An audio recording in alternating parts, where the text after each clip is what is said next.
ہمارے نبی نور ہیں، نور علی نور ہیں، کیونکہ جس وقت آمینہ کا لال تشریف نہیں لایا تھا، جب نور مجسم یہ نور والے آقا تشریف نہیں لائے تھے، تو اس وقت دنیا کا ماحول بڑا ہی سرگرم تھا۔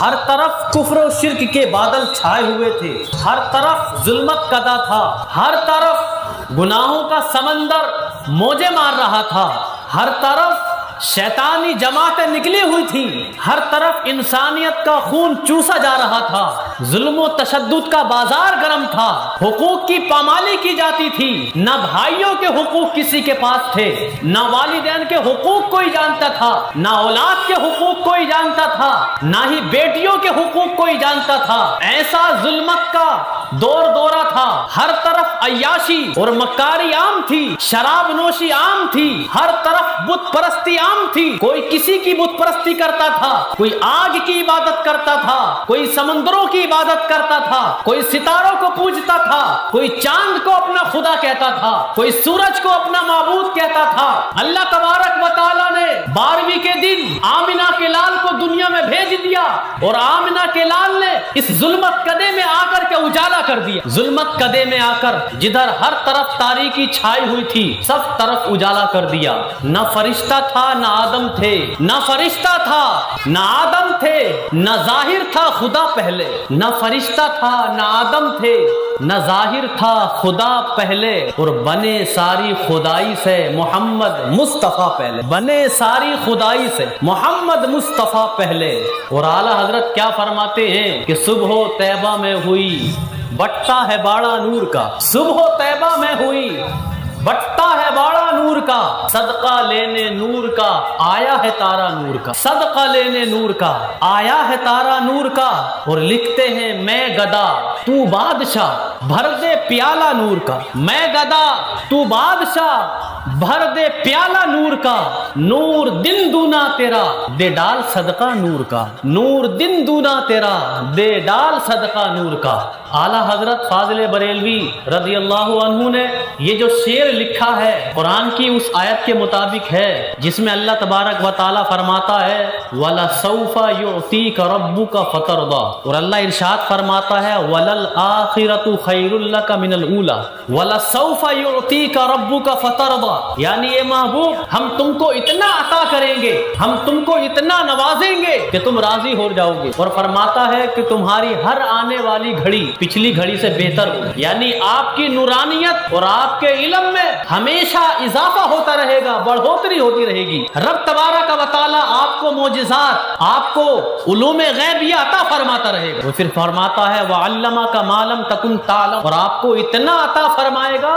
کہ سب کچھ عطا فرما دے گا، جو جو آپ نہ جانتے تھے تمہارا رب وہ سب تمہیں عطا فرمائے گا۔ حضرات محترم، اس محفل کا آغاز ہوا ہے تو اس لیے رسول اعظم علیہ الصلوۃ والسلام کے نور پر بات ہونی ہے کہ ہمارے آقا کیا ہے،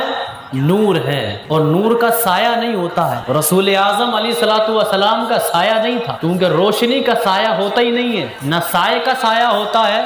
نہ نور کا سایہ ہوتا ہے، سائے کا سایہ نہ ہوتا نہ سایہ نور کا۔ حضرات محترم، میں نے جو آیت پڑھی قد جاءکم من اللہ نور، اس کی تفسیر میں حضرت عبداللہ ابن عباس تفسیر ابن عباس میں فرماتے ہیں قد جاءکم من اللہ نور، یعنی محمد صلی اللہ علیہ وسلم۔ حضرت عبداللہ ابن عباس رضی اللہ تعالیٰ عنہ جو حضرت عباس کے بیٹے ہیں، مفسر قرآن، وہ کیا مراد لیتے ہیں کہ نور سے مراد کون ہے، یعنی محمدن صلی اللہ علیہ وسلم، اس سے مراد رسول اعظم علیہ الصلوۃ والسلام۔ ایک اور تفسیر میں دیکھیے امام فخر الدین رازی رحمت اللہ علیہ مفسر قرآن یہ بھی فرماتے ہیں ان المراد بالنور محمدن صلی اللہ علیہ وسلم، قد جاءکم من اللہ نور، یعنی نور سے مراد رسول اعظم علیہ الصلوۃ والسلام کی ذات ہے۔ اسی طرح امام نصفی تفسیر مدارک میں ارشاد فرماتے ہیں، وہ بھی یہی لکھتے ہیں قد جاءکم من اللہ نور، یعنی بالنور محمد صلی اللہ علیہ وسلم، یعنی نور سے مراد رسول اعظم علیہ الصلوۃ والسلام کی ذات مبارکہ۔ ایک اور دوسری تفسیر امام بیضاوی رحمت اللہ علیہ تفسیر بیضاوی میں لکھتے ہیں قد جاءکم من اللہ نور، یعنی محمد صلی اللہ علیہ وسلم، اس نور سے مراد کچھ اور نہیں ہے، اس نور سے مراد صرف اور صرف آمنہ کے لال کی ذات مراد ہے، اس نور سے مراد رسول اعظم علیہ الصلوۃ والسلام کی ذات مراد ہے۔ اسی طریقے سے امام جلال الدین سیوطی رحمت اللہ تعالی علیہ اپنی تفسیر جلالین میں یہی فرماتے ہیں کہ ان المراد بالنور محمد و بالکتاب قرآن، یعنی نور سے مراد رسول اعظم علیہ الصلوۃ والسلام کی ذات ہے اور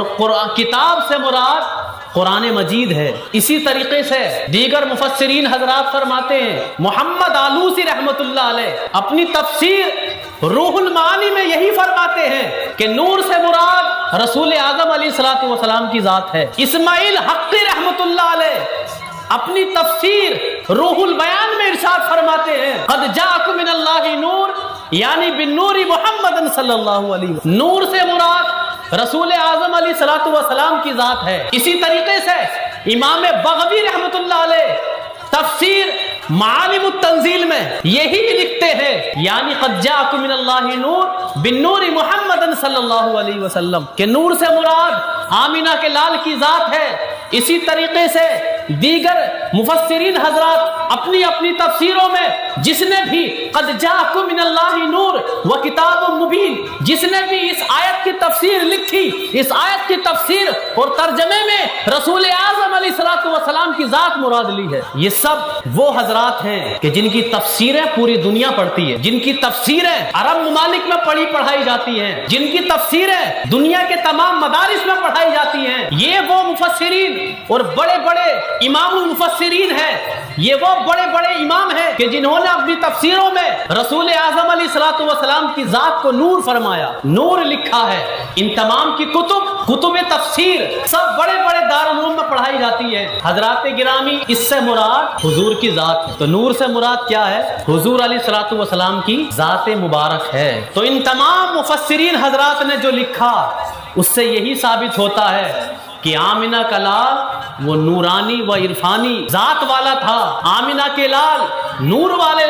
والے مصطفیٰ تھے۔ حضرات محترم، اور اپنے ساتھ جو لائے وہ کتاب کیا کتاب تھی؟ قرآن مجید۔ اللہ تبارک و تعالیٰ نے آقا علیہ الصلوۃ والسلام کو ایسے ماحول میں بھیجا، ایسے وقت میں بھیجا کہ جس وقت اس نور کی ضرورت، اور جب یہ نور چمکا ساری دنیا میں اپنی روشنیاں پھیلا دی۔ آج ہم جن روشنیوں میں بیٹھے ہیں یہ آمنہ کے لال کا صدقہ ہے۔ جو اجالے ہم دیکھتے ہیں، یہ دنوں کے اجالے، یہ چاند کی چاندنیوں کے اجالے، یہ ستاروں کی روشنیوں کے اجالے، یہ تمام لائٹیں، یہ ساری روشنیاں آمنہ کے لال کے صدقے میں ملی ہے۔